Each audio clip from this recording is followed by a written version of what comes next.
The words that we utter, sentences that we make, end in a full stop. It is not a pause, it is a finite end of something. A point marks silence. It calls for a moment of quiet after the noise of words. I like to think of a dot as the posture of silence. How does one start from silence? As a child, I was taught to play a game with dots by my grandmother. I would scatter some dots on a page, and they would resemble stars in the sky. The points seemed to mark position in the space of my page. Isn't that what constellations are? Reference points and giving form to a large, large space that goes beyond our minuscule, seemingly planned existence. I liked that I could create my own constellations on paper.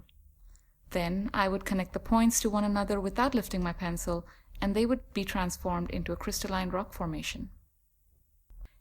In the same way that stars of a night sky fade in the morning, the experience of my glass structures is ephemeral, and the structure changes form from installation to installation. I build my installations out of thin filaments of glass and a very small but very, very hot flame. That's all I really need to transform the finite end, the point, of my material into three-dimensional form. Using the most basic form of a triangle, every structure starts small and grows indefinitely, not dissimilar to the way plant shoots propagate. Biologists call it inflorescence.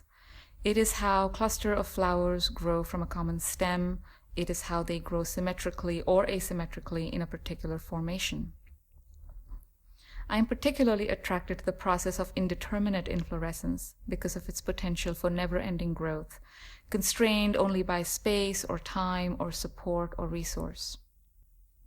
I design glass structures to highlight the material's values, to build self-supporting, self-propagating pieces from basic construction principles rather than predetermined sketched outcomes. People and participation are very important to my art practice, and so I facilitate crowd-created installations, constantly mutating structures that people help to build and interact with. The ever-changing installations are places of growth and of beginning, ephemeral beauty, resilience, and fragility.